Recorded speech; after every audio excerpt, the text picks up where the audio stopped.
ഇറാനെതിരെ US ആണവാക്രമണം നടത്തുമോ എന്ന മാധ്യമപ്രവർത്തകരുടെ ചോദ്യത്തിന് മറുപടിയുമായി US പ്രസിഡന്റ് ഡൊണാൾഡ് ട്രംപ്. എന്തിനാണ് ആണവായുധം എന്നായിരുന്നു ട്രംപിന്റെ മറുചോദ്യം.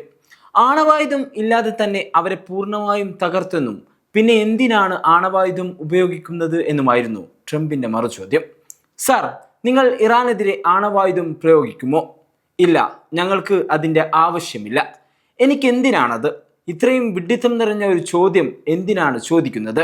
ആണവായുധം ഇല്ലാതെ തന്നെ നിഷ്പ്രയാസമായി നമ്മൾ അവരെ പൂർണ്ണമായും തകർത്തിരിക്കുമ്പോൾ ഞാൻ എന്തിനാണ് ആണവായുധം ഉപയോഗിക്കുന്നത്? ഇല്ല, ഞാനത് ഉപയോഗിക്കില്ല. ആണവായുധങ്ങൾ ആരെയും ഉപയോഗിക്കാനും സമ്മതിക്കില്ല. ഇറാന്റെ ആണവശേഷിയെ ചൊല്ലി ഇരു രാജ്യങ്ങളും തമ്മിലുള്ള വാക്പോര് മുറുകുകയാണ്.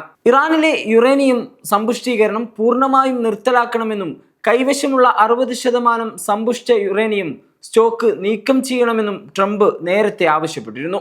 കഴിഞ്ഞ ഒരു മാസത്തിലേറെയായി തുടരുന്ന ആക്രമണങ്ങൾക്കിടെ ഇറാന്റെ ഒന്നിലധികം ആണവ കേന്ദ്രങ്ങൾ US തകർത്തതായാണ് വൈറ്റ് ഹൗസിന്റെ അവകാശവാദം.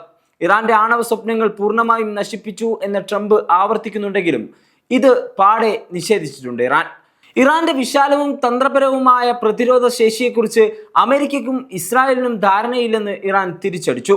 മാത്രമല്ല, നിലവിൽ പ്രഖ്യാപിച്ചിരിക്കുന്ന താൽക്കാലിക വെടിനിർത്തൽ കരാർ നീട്ടിയിട്ടുണ്ടെങ്കിലും തങ്ങളുടെ സമ്പുഷ്ടീകരിച്ച യുറേനിയം വിട്ടുകൊടുക്കാൻ ഇറാൻ തയ്യാറല്ലെന്നുമാണ് റിപ്പോർട്ടുകൾ. ഇറാൻ അവരുടെ യുറേനിയം ശേഖരം അമേരിക്കയ്ക്ക് കൈമാറുമെന്ന് കഴിഞ്ഞ ആഴ്ച ട്രംപ് അവകാശപ്പെട്ടിരുന്നു. എന്നാൽ ഈ വാദം ഇറാൻ വിദേശകാര്യ മന്ത്രാലയം തള്ളി.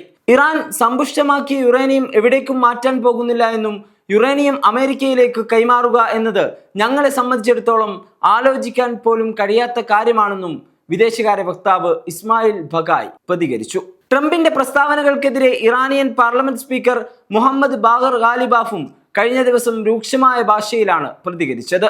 അമേരിക്കൻ പ്രസിഡന്റ് 1 മണിക്കൂറിനുള്ളിൽ 7 അവകാശവാദങ്ങൾ ഉന്നയിച്ചു എന്നും അവ 7ഉം പച്ചക്കള്ളമായിരുന്നു എന്നും ഈ നുണകൾ കൊണ്ട് അവർ യുദ്ധം ജയിച്ചിട്ടില്ല എന്നും ചർച്ചകളിലും അവർ എങ്ങും എത്താൻ പോകുന്നില്ല എന്നും ഗാലിബാഫ് കുറിച്ചു. യുദ്ധക്കളത്തിലെ പരാജയം മറച്ചുവെക്കാൻ ട്രംപ് വ്യാജ അവകാശവാദങ്ങൾ ഉന്നയിക്കുകയാണെന്നാണ് ഇറാൻ പറയുന്നത്. എന്നാൽ ഇറാന്റെ ആണവ ഭീഷണി പൂർണ്ണമായും ഇല്ലാതാക്കുന്നത് വരെ പിന്നോട്ടില്ലെന്ന നിലപാടിലാണ് America. Waytonikah.com, the exclusive Muslim matrimonial site.